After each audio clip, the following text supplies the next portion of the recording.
दोस्तों नमस्कार, मैं संजय मग्गू और मौजूद हैं देश रोजाना के डिजिटल मीडिया प्लेटफॉर्म पर। आपसे बात करने चले हैं हरियाणा के नूंह मेवात की उस हिंसा के मामले में आरोपी बने मामन खां की, जिनको कि आज जमानत तो मिल गई लेकिन अभी जेल में रहना पड़ेगा। आपको ध्यान होगा कि 30 जुलाई को नूंह मेवात के अंदर हिंसा भड़की थी और उसके पीछे कारण ये था कि हिंदू समाज के लोगों ने वहाँ के नल्हड़ महादेव मंदिर पर जलाभिषेक यात्रा का आयोजन किया था, जो हर वर्ष होती है।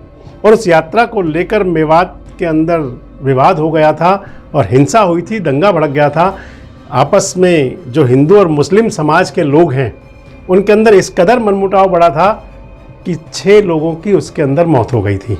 उस सारे मामले में पुलिस ने कई FIR दर्ज की थी। पुलिस की जांच के अंदर ये सामने आया था कि कुछ लोग उस सारे मामले के मास्टरमाइंड थे, जिनके चलते नूंह की शांति के अंदर बवाल मच गया। हालांकि वो सारा मामला पुलिस और प्रशासन ने सूझबूझ के साथ अगले 2 दिन के अंदर समझा तो लिया, सुलटा तो लिया, लेकिन कहीं तपिश बाकी रह गई थी। इसलिए कभी ऐसा ना हो, पुलिस के जो एक्शन थे, पुलिस ने एक्शन लिया और उसके अंदर कई लोगों की गिरफ्तारी हुई। उसके अंदर लगभग 150 से ज़्यादा लोगों की गिरफ्तारियाँ हुई, कई FIR दर्ज हुई। और उसके अंदर जो मुख्य गिरफ्तारियाँ थी वो थी मोनू मानेसर, बिट्टू बजरंगी और मामन खां की। इन तीनों लोगों को माना जाता था कि ये मास्टरमाइंड थे। बिट्टू बजरंगी जमानत पर रिहा हो चुका है। मोनू मानेसर को नासिर और जुनैद के मर्डर के मामले में राजस्थान पुलिस अपनी गिरफ्त में ले चुकी है और वो इस समय न्यायिक हिरासत में है। मोनू मानेसर की जमानत को राजस्थान की अदालत ने निरस्त कर दिया था। और तीसरे जो एक्यूज थे मामन खां, जो विधायक हैं फिरोजपुर झरका के, कांग्रेस के नेता हैं। मामन खां को गिरफ्तार किया गया 19 सितंबर को। इससे पहले मामन खां को 2 बार नोटिस दिए गए। SIT ने जांच के लिए, पूछताछ के लिए तलब होने के लिए कहा, पेश होने के लिए कहा। मामन खां पेश नहीं हुए तो उनको जयपुर से गिरफ्तार किया गया।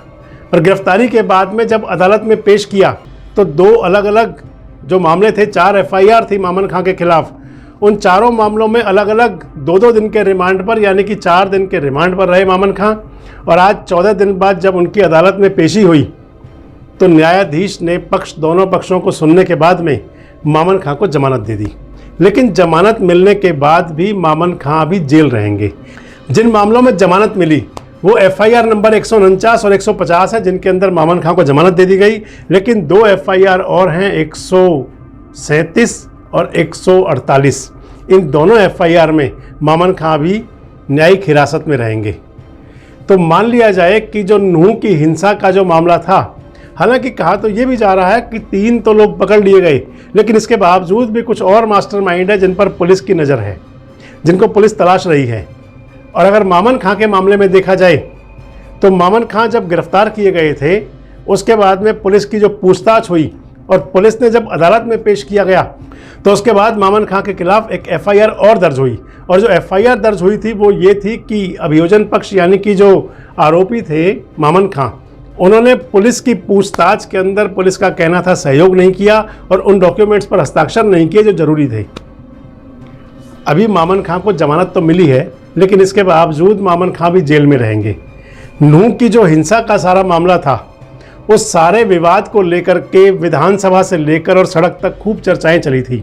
सरकार भी कटघरे में आई थी। और जब विधानसभा का सेशन हुआ था तो उसके अंदर भी बातें चली थी, चाहे वो कांग्रेस के नेता हों, इनेलो के हों, BJP के हों या सामाजिक संगठनों से जुड़े हुए लोग हों, सभी उस मुद्दे पर नज़र रखे थे। हालांकि विधानसभा के अंदर कांग्रेस के नेताओं ने जब बोलने की कोशिश की तो इनेलो के नेता अभय सिंह चौटाला कहते हैं कि उनको रोक दिया गया।